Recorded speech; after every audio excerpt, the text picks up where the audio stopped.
함께 사도신경 하심으로 금일 예배를 시작하도록 하겠습니다. 나는 전능하신 아버지 하나님 천지의 창조주를 믿습니다. 나는 그의 유일하신 아들 우리 주 예수 그리스도를 믿습니다.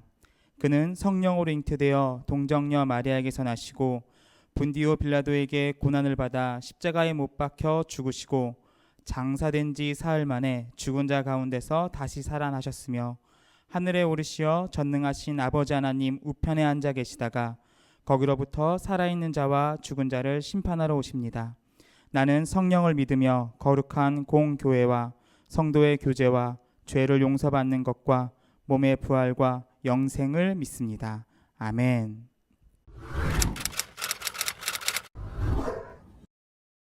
함께 438장 찬양하도록 하겠습니다.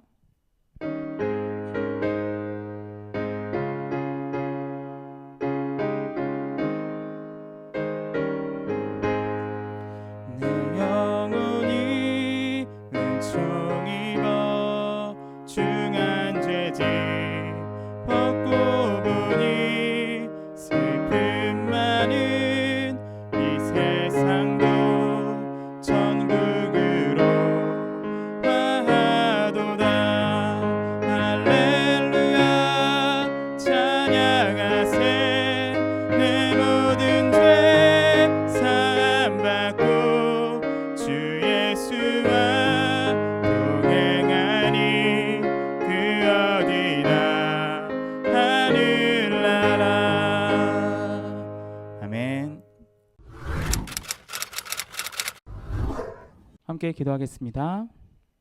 사랑해 주님 감사합니다.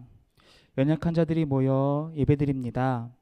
몸은 모이지 못하였지만 우리의 마음은 주님께로 향한 하나의 마음이니 우리를 살피시고 예배 가운데 함께하여 주세요. 주님, 코로나로 인해 온 세계가 신음하고 있습니다. 주님을 따르는 우리가 주님을 닮아 연약한 자들을 살필 수 있는 자들 되게 해주세요. 내 몸과 건강, 내 가족과 내 주변 사람들만 먼저 챙기는 이기적인 자들이 아니라 어렵고 힘든 자들을 돌아볼 수 있는 자들이 되게 해주세요. 주님, 우리 고등부 아이들과 선생님들을 위해서 기도합니다. 안전히 그들의 삶을 살아갈 수 있게 하시고 그들의 자리에서 주님을 예배할 수 있는 자들 되게 해주세요. 언제 어디서 무엇을 하든지 하나님의 자녀라는 사실을 잊지 않고 기억하고 살아가는 자들로 삼아주세요. 주님 감사합니다. 주님 사랑합니다. 이 모든 말씀 우리 구주 예수 그리스도 이름으로 간절히 기도드렸습니다. 아멘. 오늘 우리에게 주신 하나님의 말씀은 요한복음 18장 4절에서 11절까지의 말씀입니다. 요한복음 18장 4절에서 11절까지의 말씀입니다. 제가 봉독하도록 하겠습니다. 예수께서 그 당할 일을 다 아시고 나아가 이르시되 너희가 누구를 찾느냐? 대답하되 나사렛 예수라 하거늘 이르시되 내가 그니라 하시니라. 그를 파는 유다도 그들과 함께 섰더라. 예수께서 그들에게 내가 그니라 하실 때에 그들이 물러가서 땅에 엎드려 지는지라. 이에 다시 누구를 찾느냐고 물으신데 그들이 말하되 나사렛 예수라 하거늘 예수께서 대답하시되 너희에게 내가 그니라 하였으니 나를 찾거든 이 사람들이 가는 것은 용납하라 하시니 이는 아버지께서 내게 주신 자 중에서 하나도 잃지 아니하였사옵나이다 하신 말씀을 응하게 하려 함이러라. 이에 시몬 베드로가 칼을 가졌는데 그것을 빼어 대제사장의 종을 쳐서 오른편 귀를 베어버리니 그 종의 이름은 말고라.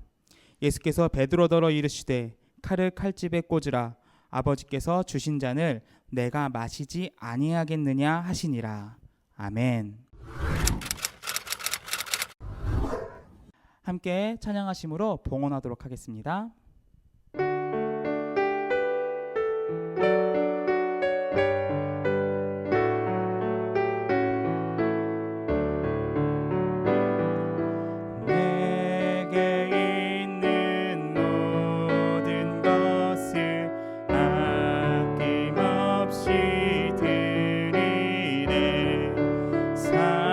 사랑하고 의지하며 주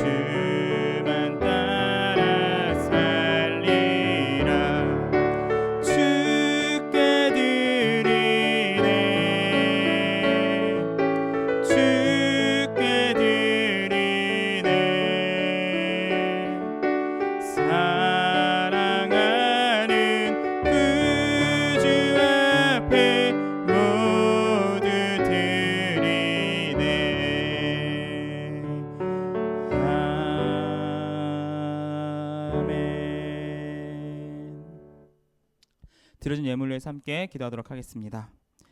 사랑해 주님 감사합니다. 악조건 속에서도 집에서 그냥 쉴 수도 있고 예배를 드리지 않는 것만 같은 기분과 분위기 속에서도 하나님 앞에 예배할 수 있게 해주신 주님, 온라인으로나마 우리를 모으시고 우리가 함께 예배할 수 있도록 하신 주님 참으로 감사드립니다. 하나님, 우리가 예물 드리며 주님 앞에 나아갑니다. 이 예물 쓰여지는 곳곳마다 주님의 이름이 높이 들리게 하시고 주님의 십자가만 들려지는 데 사용되어지는 귀한 예물 될 수 있도록 함께하여 주시옵소서. 예물 드린 손길들 한 사람 한 사람 기억하셔서 언제 어디서 무엇을 하든지 그들의 안전을 지켜주시고 코로나로부터 지켜주시고 악으로부터 지켜주시고 세상으로부터 지켜주시옵소서. 예배의 시정을 주님께 의탁드립니다. 함께하여 주시고 은혜 내려 주시옵소서. 주님 감사합니다. 주님 사랑합니다. 이 모든 말씀 우리 구주 예수 그리스도의 이름으로 간절히 기도드렸습니다. 아멘. 지난주 토요일에 우리는 전사님과 저의 목사님과 그다음에 다른 전사님들과 부목사님까지 모든 교역자는 새로운 일을 했습니다. 그러니까 설교를 직접 하는 것이 아니라 영상으로 이렇게 촬영을 해서 하는 것을 지난주 토요일에 처음 시작을 했는데 많이 힘들었어요. 예, 전사님은 이제 우리가 다 같이 처음 하다 보니까 시행착오도 겪고 잘 안 되기도 하고 특별히 전사님은 이제 어른들 예배랑 전사님 예배랑 같이 편집을 하다 보니까 이게 저런 일이 막 걸려서 주일날 아침까지도 편집을 계속해서 했어야 됐던 일이었습니다. 전사님이 그러고 나서 이제 월요일에 여러분들하고 이제 카카오톡으로 한 명씩 이제 다 개인톡을 다 보내면서 잘 살고 있는지 뭐 하고 있는지 궁금해서 이렇게 보냈는데 여러분들이 이렇게 개인톡을 하면서 여러 가지 반응들을 보여줬어요. 그 중에서 이제 이런 반응도 있었고요. 네, 그리고 이런 반응도 있었고 이런 반응도 있었어요. 네, 이런 반응도 있었어요. 네, 이런 반응, 전사님이 멋있는 건 다 아시죠? 예. 아무튼 근데 전사님이 지난주 토요일 편집하면 너무 바쁘니까 이제 막 정신이 없는 거예요. 막 편집하는데 너무 바쁘고 막 이거 안 되고 컴퓨터는 전사님이 되게 빠른 건데도 영상 편집을 하면 되게 느리거든요. 그러니까 우리가 만날 수 있는 제일 빠른 컴퓨터로 해도 영상 편집 프로그램을 돌리면 이렇게 막 이렇게 느리냐 이런 생각이 드는데 전사님은 이제 맥북이긴 하지만 이제 노트북으로 돌리다 보니까 너무 느린 거예요. 그러니까 막 짜증은 나고 막 이러니까 이렇게 막 스트레스 받는 상황인데 근데 거기서 이제 우리 오신 지 얼마 안 된 2달밖에 안 되신 장성현 전도사님께서 이제 이런 말씀을 하시는 거예요. 뭐라 그랬냐면 아이들이 너무 보고 싶어 미치겠다 이런 얘기를 하시는 거예요. 그러니까 누구는 지금 막 그 영상 편집하고 막 씨름하고 막 스트레스 받아 죽을 것 같은데 되게 앉아갖고 태평하게 그냥 이렇게 핸드폰 보면서 애들 보고 싶다 막 이러니까 화가 나더라고요. 근데 나중에 그것을 한 몇 분 지나서 곰곰이 생각해 보니까 아이들을 보고 싶어하는 게 사실 사역자로서 지금 가져야 할 마음이고 도리가 맞는 것 같아요. 오신 지 2달밖에 안 된 전사님이 그렇게 생각을 하고 그렇게 이야기를 했어요. 근데 1년 이상 된 제가 일 때문이라고는 하지만 우리 여러분들을 보고 싶어하는 모습이 없었다라는 게 참 부끄럽더라고요. 그래서 여러분들에게 이제 그렇게 카카오톡을 했는데 여기 보시면 이제 마지막으로 이제 카카오톡 여러분들에게 이 카카오톡 때문에 사실 이제 여러분들에게 카카오톡 얘기를 한 건데 한 친구가 전사님한테 이런 얘기를 했어요. 전사님 보고 싶어요 라고 이야기를 하더라고요. 물론 이 친구가 교회를 매주 꼬박꼬박 나오던 친구는 아니에요. 그냥 가끔 나오다 안 나오다 시험 되면 안 나오다 이런 친구긴 한데 한 주밖에 못 봤는데 보고 싶다고 하는 거다 굉장히 진실성이 떨어지긴 하지만 어쨌든 한 30% 정도 보고 싶은 마음이 있진 않았을까 생각이 들면서 그래 보고 싶어 하는구나 라는 걸 느꼈어요. 여러분 우리가 이렇게 온라인으로 예배를 드리고 예배로서 교회에 모이지 못하는 우리의 이 마음가짐은 옳은 것은 보고 싶다라는 감정이지 않을까 싶어요. 제가 전사님이 이러한 감정들이 들어서 전사님이 월요일날 다 개인적으로 톡을 했어요. 그리고 여러분들이 그런 반응이 있었고 그래서 제가 바라는 것은 여러분들이 그리고 사랑하는 선생님들이 그다음에 이 영상을 보고 있는 수많은 분들이 우리가 예배 자리에서 같이 함께하지 못하는 사람들을 그리워하고 그들을 보고 싶어 했으면 좋겠습니다. 물론 전사님도 여러분들을 정말 보고 싶어 합니다. 네. 정말 공교롭게도 지난주 우리가 영상으로 예배를 드린 첫 예배부터 그 주가 사순절의 첫 시작인 예배였어요. 그러니까 사순절이 뭐냐면 예수님께서 십자가에 달려 죽으시기 전에 주일을 뺀 40일을 우리가 예수님의 십자가를 예비하고 준비하면서 보내는 시간 40일을 사순절이라고 부릅니다. 그러면 우리는 이제 사순절 둘째 주에 들어갔거든요. 여러분, 사순절을 우리가 어떻게 보내는 것이 정말 맞는 것인가? 특별히 온라인 예배를 드리고 있는 우리가 이 사순절을 어떻게 더 값지고 알차게 보낼 수 있을까? 우리가 여기서 곰곰이 생각을 해봤으면 좋겠어요. 그런 의미에서 오늘 본문은 이 사순절하고 굉장히 어울리는 본문입니다. 예수님께서 십자가를 지시기 위해서 잡혀가시는 본문이 오늘의 본문이에요. 여러분, 예수님이 십자가에 달려 죽으시기 위해서 잡혀가시는데 오늘 모습을 보면 굉장히 의연하고 초연하게 무슨 말인지 모르시겠죠? 그러니까 굉장히 당당하게 여러분들 당당하게 예수님께서 그 로마 병정들에게 잡혀가시는 모습을 볼 수가 있습니다. 여러분, 그러니까 예수님이 다 알고 계셨어요. 이전에 기도하신 내용을 보면 어떻게 기도하시냐면 내가 이제 죽을 거다. 내가 이제 주님 곁으로 하나님 아버지 곁으로 내가 간다. 계속 강조해서 이야기를 하고 계세요.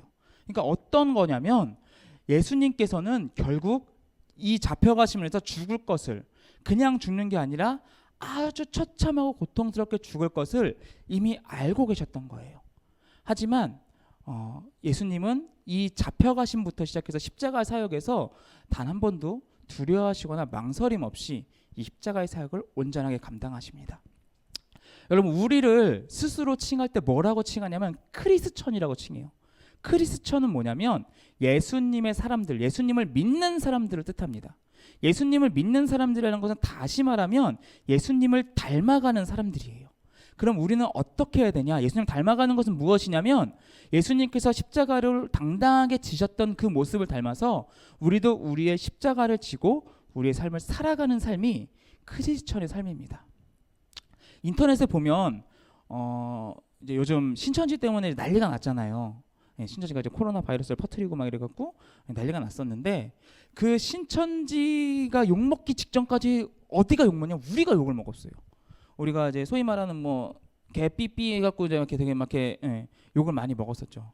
그래서 전사님이 인터넷에서 이제 굉장히 욕을 많이 하고 다니니까 사람들이 전사님이 화가 나서 그 사람들하고 직접 대화를 몇 번 해봤어요. 넌 이렇게 왜 그렇게 뭘 알고 도대체 우리 교회답게 왜 그렇게 미운 거냐 하고서 들여다봤더니 그들이 이야기하는 건 단 하나더라고요. 그들은 교회를 몰라요. 그러니까 이렇게 얕은 물에 이렇게 그냥 담갔다 뺀 것과 똑같은 그런 걸 하고 있더라고요. 그러니까 어떤 거냐면 전사님이 이제 청년 선생님들하고 속초에 갔다 온 적이 있었어요. 당일치기로. 우리가 커피 속초에 멋있는 강릉에 커피 맛있는 데 있지 않느냐 하고서는 커피 먹으러 갔다 오자 해서 커피 먹으러 갔다 온 적이 있거든요. 선생님이 이제 그 설교 때 얘기했던 건데 근데 겨울이었어요. 겨울이니까 바다에 들어갈 수는 없잖아요. 바다에 들어갈 수는 없고 그래서 어떻게 하면 좋을까 하다가 어떻게 했냐면 발로 담그기도 좀 추운 거예요, 많이. 그러니까 너무 추우니까 손만 담그자. 손만 담궜어요. 그래서 오른손 이렇게 이렇게 팍 담그고 이랬거든요. 그렇게 담그고 나서 뭐라고 얘기하는 거냐면 내가 바다에 들어가 봤는데 바닷속이 어떻게 생겼어. 야, 너 태평양을 네가 알아? 막 이렇게 얘기하는 게 지금 기독교를 인터넷에서 욕하고 있는 사람들이 그렇게 욕하더라고요. 아무것도 모르고 그냥 잠깐 발만 담궜다 뺀 사람들. 그 사람들이 기독교에 대해서는 교회에 대해서 아무것도 모른 채 교회를 욕하고 있더라고요.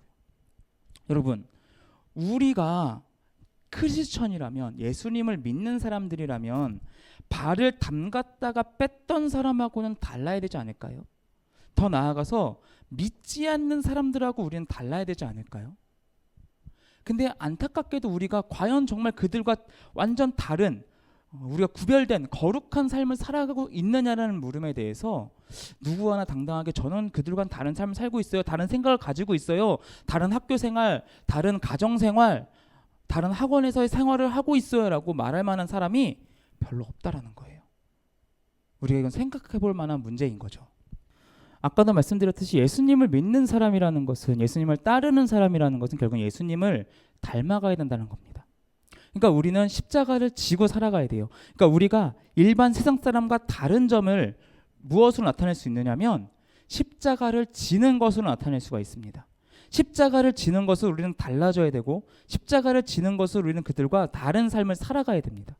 근데 그럼 우리는 십자가를 지는 것이 과연 쉬울까요? 그리고 우리에게 십자가는 과연 무엇일까요? 우리에게 십자가라는 것은 결국에는 어려운 일이 아닙니다. 십자가를 지는다는 것은 우리가 우리 삶 속에서 예수님을 나타내는 거예요. 그러니까 제자라는 것을 성경에서 어떻게 정의를 하고 있느냐면 너희의 행실을 보고 사람들이 칭찬하는 삶. 우리의 행실을 보고 믿지 않는 사람들이 우리를 보고 칭찬하면서 우와 너네 정말 대단하구나, 너네 정말 그렇게 살아가는 게 너무나 멋있구나라고 칭찬하는 삶을 살아가는 것이 제자라고 이야기했고, 그것은 다시 말하면 우리의 삶을 통해서 하나님이 드러나는 삶을 살아가는 것이 예수님을 따르는 사람, 예수님을 믿는 사람들의 삶이라는 겁니다. 그리고 그것이 십자가를 지고 살아가는 삶인 거죠. 그럼 우리는 어떻게 해야 될까요? 참 쉬우면서도 참 어려운 일이에요. 그냥 단순합니다. 우리가 학생이지 않습니까? 그러니까 열심히 공부를 해야 됩니다. 다른 게 아니라 그냥 열심히 공부를 해야 돼요. 그러니까 뭐 음악하는 친구들은 음악 공부를 해야 되겠고, 미술하는 친구는 미술 공부, 체육하는 사람은 체육 공부, 뭐 이렇게 그냥 일반 뭐 인문계사 같은 공부를 열심히 하는 게 우리에게 주어진 십자가입니다. 그걸 열심히 하는 것이 십자가를 지고 가는 것이죠. 술, 담배를 남들과 똑같이 하는 게 아니라 끊는 것이 십자가를 지고 가는 길이고, 남들처럼 우리가 게임을 온전하게 충분히 하는 것이 아니라 게임하는 시간도 적당히, 그 적당이라는 이제 그 시간은 이제 부모님이 원하는 시간과 제3자가 원하는 시간의 그 어디 중간쯤, 부모님이 원하는 시간은 정말 안 하기를 원하실 테니까, 그죠? 예. 아무튼 그 중간쯤 어딘가에서 우리가 타협을 하고 게임을 적당히 하는 것. 우리가 스마트폰을 뭐 페북이나 인스타그램 하면서 시간을 허영부영 그냥 낭비하는 것을 적당히 줄이는 것. 넷플릭스나 유튜브를 적당히 줄이는 것. 이러한 것들이 우리가 져야 할 십자가인 겁니다. 그리고 더 나아가서는 성경 한 장이라도 좀 보고 기도 조금이라도 하고 찬양 조금이라도 하는 것. 그것이 우리가 져야 할 십자가이고 우리가 감내해야 할 크리스천의 삶입니다. 여러분 어떠신가요? 이것이 어려우신가요? 쉬우신가요? 어떤 사람들은 당당하게 그거 별거 아니죠 라고 얘기를 하겠지만 실천해보면 막상 잘 되지가 않더라고요. 전사님도 지금 이제 아는 몇몇 천령들과 함께 큐티 모임을 계속해서 갖고 있습니다. 그래서 매일같이 우리가 큐티를 하자라고 이야기를 하고 있는데 큐티가 얼마 안 걸려요. 정말 시간 없어 빨리 해야 된다. 그러면 5분은 조금 너무했고 5분과 10분 그 중간 어디 사이 7분쯤 걸리고요. 적당히 한다 싶으면 15분쯤. 진짜 깊이 해야 된다 그래도 30분을 넘어가진 않습니다. 보통은. 그런데 이것조차도 잘 못하는 경우가 많아요. 그리고 그들의 핑계는 다 똑같습니다. 너무 바빴어요 라고 얘기를 하더라고요. 여러분 우리가 주님의 십자가를 지고 가는 게 쉬운 것 같지만 참 어렵습니다. 여러분들에게 당장 게임하지 마, 공부만 해, 성경 읽고 기도하고 공부하고 그것만 일주일 동안 해 라고 하면 그렇게 살아가는 게 두렵지 않으신가요? 수많은 사람들은 십자가를 지고 가는 것을 굉장히 두려워합니다. 뭐 전생님도 마찬가지고 여러 사람들도 마찬가지죠. 십자가를 지는 것을 두려워하게만 합니다. 하지만 이 십자가를 지는 것이 우리에게는 두려움이지만 이것을 극복해야 됩니다. 그럼 어떻게 극복할 수 있을까요? 어렵지만 이것도 쉽습니다. 우리가 예수님을 알아가면 돼요. 예수님의 사랑을 알아가면 돼요. 예수님이 나를 얼마나 사랑하시는가를 알면 그분의 사랑을 우리가 깨달으면 우리가 걸어가야 될 그 힘들고 어려울 것만 같은 그 십자가의 길이 두렵지 않게 됩니다. 내가 당당하게 걸어갈 수 있을 것처럼 생겨지고 할 수 있고 그 길을 온전히 걸어갈 수 있게 됩니다. 예수님이 진짜 십자가를 지시면서 당당하게 잡혀가셨던 것처럼 우리도 그렇게 그 십자가를 마주할 수가 있습니다. 예수님의 사랑은 오늘 본문에도 잘 나와 있습니다. 예수님께 잡혀가시려고 했을 때 예수님은 초연하게 못 알아듣겠죠? 당당하게 이 십자가를 이제 맞닥뜨리려고 잡혀가시려고 하셨지만 제자들은 그렇지 않았어요. 예수님은 처음에 예수님을 찾는 로마 병정들에게 이렇게 이야기합니다. 내가 예수다. 그러니까 나를 잡아가고 다른 사람들은 놓아줘라 라고 이야기를 합니다. 그러고 나서 말씀해 보면은 뭐라고 되어 있냐면요, 예수님께서 하신 말씀을 이루려 하심이라고 되어져 있어요. 그러니까 이 앞절에 어떻게 하냐면요, 예수님께서 이 모든 사건, 이 십자가의 사건에 대해서 마지막으로 설교하시고 기도하시는 게, 야, 나 그 죽어가니까 얘들아 너네 떠나면 안 돼? 내 옆에서 꼭 붙어갖고 나를 도와, 이렇게 설교하시지 않았어요. 마지막으로 기도하실 때도 주님 힘드니까, 고통스러우니까, 그러니까 저였으면 이렇게 했을 거예요. 고통스러우니까 십자가에 달리기 전에 이렇게 어떻게 쇼크샷 안 될까요? 이렇게 할 수도 있어요. 그렇잖아요? 근데 예수님은 그렇게 기도하지 않았어요. 예수님은 어떻게 기도하셨냐면, 내가 아버지께로 가는 것은 분명하나 아버지께서 주신 자들, 남겨진 자들이 걱정되니 그들과 함께하여 주시옵소서라고 예수님의 그 긴 기도를 압축하면 그렇게 됩니다. 그러니까 예수님은 마지막 끝까지도 남겨진 자들, 예수님을 믿으면서 남겨진 자들, 즉 우리를 걱정하시면서 십자가 전 마지막 기도를 마치셨어요. 그렇게, 그러니까 그 기도를 이루시려고 나만 잡아가고 나머지는 풀어줘라라고 이야기를 하신 거죠. 여기서도 예수님의 사랑이 드러나는데 그 다음에도 드러납니다. 그러니까 이제 예수님이 잡혀가니까 예수님을 사랑했던 제자들이 가만히 있지는 않을 거 아니에요. 막 내가 사랑하는 부모님이 막 갑자기 잡혀가는데 그들하고 싸우거나 못 싸워도 112에 신고는 해야죠, 그죠? 근데 이제 그냥 가만히 있잖아요. 그러니까 제자들도 막 이렇게 했는데 그 중에 베드로라는 사람이 칼을 꺼내서 칼부림을 하다가 이제 말고라는 사람의 귀를 자르게 되는 데는 사건이 일어납니다. 근데 이 베드로의 이제 성정에 대해서 이게 나오는데, 그가 칼을 들고 다닐 때 왜 들고 다녔었냐면, 베드로가 원래 열심당원이라는 당의 사람이었어요. 열심당이 뭐냐? 한마디로 얘기하면 우리나라의 독립운동가랑 비슷한 거였어요. 근데 약간 과격한. 그러니까 뭐 이렇게 도시락 폭탄을 던지고 막 이랬던 그런 것처럼 그들도 그러한 독립투사와 같은 사람들이었어요. 그래서 그들은 로마가 이스라엘을 이렇게 점령하고 통치하는 것에 대해서 굉장히 반발감을 갖고 있었어요. 우린 하나님의 나라고 하나님의 백성이지 로마가 우리를 통치할 수는 없다라고 이야기하면서 테러도 서슴지 않았던 자들이 열심당원이었어요. 물론 베드로가 열심당원이었다가 그가 예수님을 따르면서 그 소속에서 이제 빠졌지만 그 성정, 그러니까 그 내면에 있었던 그 깊은 본질은 바뀌지 않았던 거죠. 그래서 예수님 잡혀가려고 했던 이 순간에 욱한 성질이 올라와서 칼을 들고 칼부림을 했던 겁니다. 거기에 그 눈먼 칼에 말고란 사람의 귀가 잘렸던 거죠. 이 사건만 봐도 이렇게 우리가 생각하면 그럴 수 있지 않습니까? 아우 주님, 이게 한 5cm가 빗나갔네요. 이렇게 귀에서 이렇게 돼서 이렇게 조금 내가 정수리를 딱 쪼갰으면 한 명 보낼 수 있었는데, 이렇게 우리가 얘기할 수 있잖아요. 나를 잡아가려는 사람인데 우리가 그렇게 얘기할 수 있지 않습니까? 그러니까 우리가 여름에 그런 일이 있었어요. 여름에 이제 그 밑에 나갈 거예요. 여름에 이렇게 태풍이 하도 안 왔어요. 우리가 너무 더웠는데 태풍이 어떻게 됐냐? 다 보시다시피 이렇게 갔어요. 그죠? 일본을 향해서, 본토를 향해서. 그러니까 우리가 그걸 보면서 우리는 이렇게 얘기를 했죠. 하나님, 나이스 커브, 이렇게 얘기를 했었단 말이에요. 근데 일본 사람들 입장에서는 하나님, 이거 뭐 한국어로 가라는 거 좀 그러니까 위로 보내시든가 아래로 보내시든가 이렇게 이야기할 수 있었잖아요. 마찬가지로 우리도 그렇게 얘기했을 거예요. 하나님, 그 말고 귀 자를 거 조금 더 옆으로 갖고 하나님 한 번 더 하시죠. 이번엔 제가 가겠습니다. 두개골 쪼갤게요 하면서 이렇게 얘기할 수도 있는데, 예수님은 그 원수와 같은 말고의 귀를 붙여주셨어요. 원수를 사랑하라는 그 사랑을 그 자리에서 그냥 보여주신 거예요. 그리고는 순순히 예수님께서는 그들에게 잡혀서 끌려가십니다. 이 이후의 장면에서 예수님의 너무나 깊은 사랑이 나타나는데요. 베드로가 예수님을 가장 가까이 따라가요. 잡혀가시는 장면에서. 근데 베드로가 이제 그 예수님을 쫓아는 가는데, 유명한 사건이죠. 예수님을 3번 부인을 해요.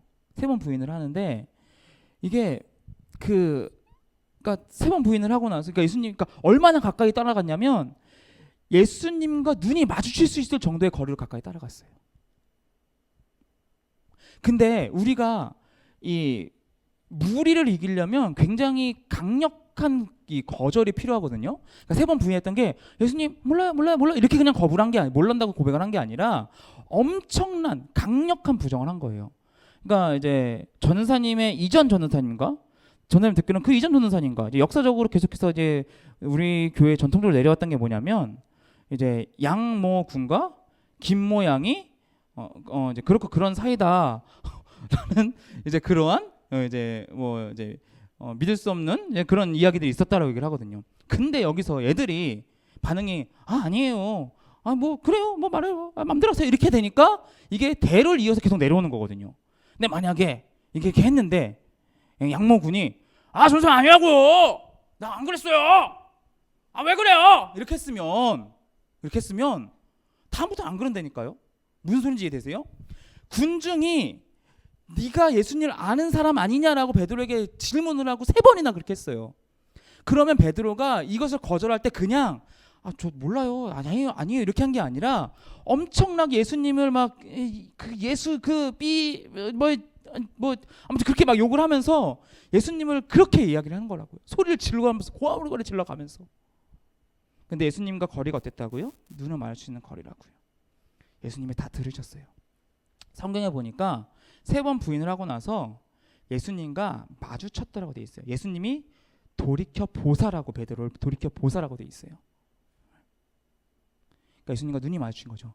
갑자기 막 이렇게 하고 있다가 예수님이 뿅 하고 보신 게 아니잖아요. 눈이 마주쳤어요. 그러고 나자 아까 베드로가 성정이 어떻다 그랬죠? 베드로의 그 성격이 굉장히 다혈질이고 막 과격하고 예수님 잡아가려면 칼부림하고 막 이런 사람이었는데 베드로가 갑자기 자리를 떠서 밖으로 나가서 심히 통곡하기 시작합니다. 왜 그랬을까요? 그냥 예수님이 뭐 3번 부인하렸던 게 생각이 나니까 그냥 속상해 슬퍼 이래서 갔을까요? 전사님은 이 본문에서 예수님과 눈이 마주쳤는데 그 눈빛이 남다른 눈빛이었다고 생각을 해요. 그러니까 눈으로 말을 하는 거죠. 뭐라고 얘기를 하신 거냐면 괜찮아. 내가 너 3번 부인할 거라 그랬지? 괜찮아. 너 여기까지 온 것만 해도 대단해. 너만 여기까지 왔어. 괜찮아. 잘했어. 괜찮아. 이러한 눈빛을 보내셨기에 그런 부드러운 사랑스러운 눈빛을 보내셨기에 베드로가 그 눈빛에 무너지지 않았을까 선생님은 그렇게 생각을 합니다. 사랑하는 여러분, 예수님은 끝까지 우리를 사랑하셨어요. 원수된 우리까지 사랑하셨어요. 여러분 그러니까 그 베드로를 사랑하는 게 얼마나 힘든 일인지 아세요? 그러니까 우리가 예배를 드리잖아요. 예배를 같이 드리면 그러니까 그럴 수 있어요. 그럴 수 있는데 그러니까 멀리 앉은 아이가 딴짓을 하거나 졸거나 이렇게 떠들면 그 뭐 안 아픈 손가락이 어디 있겠느냐면 덜 신경이 쓰여요. 그러니까 사람이 손가락이 다 아프다고 해도 손톱 밑에가 제일 아프고 관절인데 여기 손등 이런 데 손바닥은 좀 덜 아프잖아요. 무슨 소리인지 아시죠? 그러니까 근데 어떤 친구들은 굳이 매주 앞에 앉으면서 그죠? 매주 그렇게 그죠? 그러죠. 여기서 더 이상 공개를 하면은 여러분들 신변에 위협이 있을까봐 그렇게 한단 말이에요. 이 가까이 있는 애들을 그렇게 하면은 전사님이 설교하는 입장에서 정말 얘네들을 이제 사순절이니까 같이 십자가 못 박아야겠다 이런 생각이 든단 말이에요. 번제로 드릴까 십자가 못 박을까 구약으로 할까 신약으로 할까 이렇게 막 그 장르를 선택하게 이렇게 고민하게 된단 말이에요. 여러분, 그러니까 가장 가까이 있는 사람이 마음을 아프게 한다는 건 정말 마음이 아픈 거예요. 근데 예수님은 가장 가까이에서 가장 힘드실 때 본인을 배반한 베드로조차 사랑하셨어요. 우리가 예수님에게 마음에 들지 않게 활동하는 건 맞잖아요. 그죠? 마음에 들지 않게 살아가는 건 맞아. 하지만 우리 베드로의 그 배반했던 것만큼은 아니잖아요. 베드로가 가장 예수님 힘들 때 배반했던 것만큼 우리가 쓰레기는 맞는데 그 정도 쓰레기는 아니잖아요. 무슨 얘기냐면 그러한 베드로처럼 사랑하는 예수님께서 우리를 사랑하지 않을 리가 없다라는 거예요. 사랑하는 여러분, 예수님의 사랑을 날이면 날마다 더 깨달을 수 있는 우리 되시길 바래요. 시간이 지나가면 지나갈수록 예수님의 사랑을 더 깨달으시길 바래요. 그러면요, 예수님 닮아가는 삶이요, 예수님을 따라가는 삶이요, 십자가를 져야 되는 게요, 우리가 예수님 때문에 담배 끊고 술 끊고 게임을 줄이고 공부 열심히 하고 그 해야 되는 뭐 핸드폰 적당히 하고 넷플릭스, 유튜브 다 끊고 이런 것들이 우리에게 지금은 부담이고 너무나 어려운 일이지만 예수님의 사랑을 조금씩 알아가면 알아갈수록 우리가 그 해야 될 일들이 부담이 아니라 못해서 안타까워서 어떻게든 하려고 발버둥치는 여러분들이 볼 수 있을 거예요. 더 사랑을 알아가면 알아갈수록 그것들이 예전에 너무나 재밌었는데 이제는 하나도 재미없고 오히려 성경을 읽는 게 재밌고 찬양하는 게 재밌고 기도하는 게 너무나 즐거운 여러분들이 되실 거예요. 여러분, 이 사순절 기간 동안 우리가 십자가를 조금 졌으면 좋겠어요. 그리고 예수님의 사랑을 조금 알아갔으면 좋겠어요. 바라건대 우리가 십자가를 지는 삶, 술 담배를 줄이고 끊고 우리가 우리의 즐거움을 했던 것들을 조금만 줄이고 공부 열심히 안 했던 친구들은 공부를 조금만 열심히 하고 특별히 성경 한 장이라도 읽고 기도 조금이라도 더 하고 찬양 한 곡이라도 부르고 우리가 사순절만이라도 그렇게 갈 수 있는 우리가 되었으면 좋겠어요. 더 나아가서 사순절 기간 동안 예수님의 사랑을 온전히 알 수 있는 우리가 되시기를 간절히 소망합니다. 우리 함께 찬양하시겠습니다.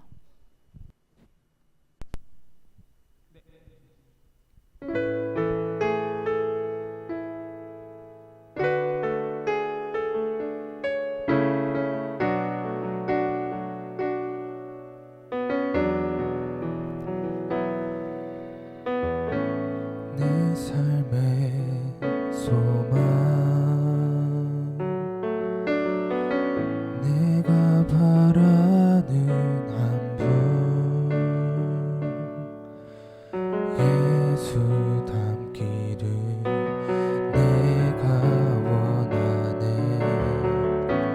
한없는 사랑 풍성한 구원 예수 닮기를 내가 원하네 예수 닮기를 예수 보기를 예수만 높이길 내가 원하네 내 평생 소원 예수 닮기를 예수만 닮기를 내가 원하네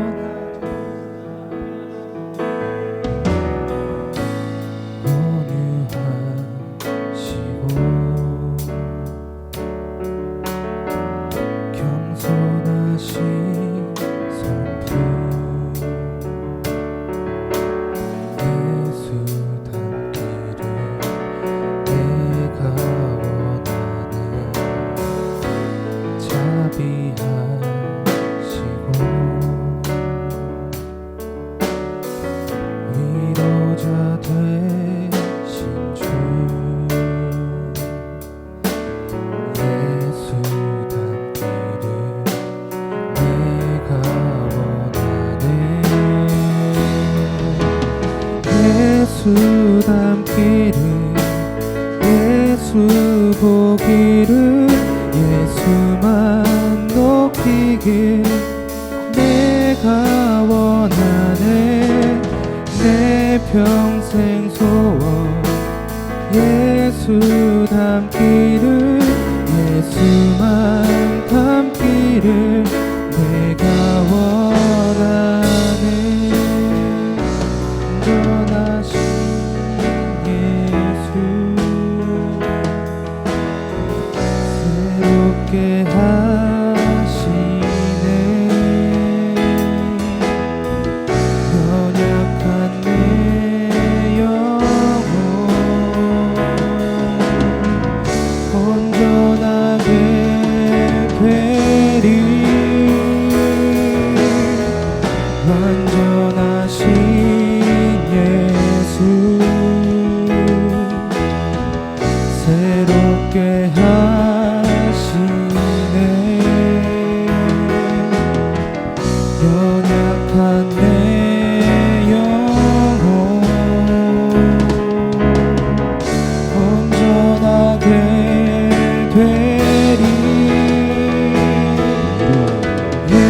예수 닮기를 예수 보기를 예수만 높이길 내가 원하네 내 평생 소원 예수 닮기를 예수만 닮기를 내가 원하네 예수 닮기를 예수 보기를 예수만 높이길 내가 원하네 내 평생 소원 예수 닮기를 예수만 닮기를 내가 원하네.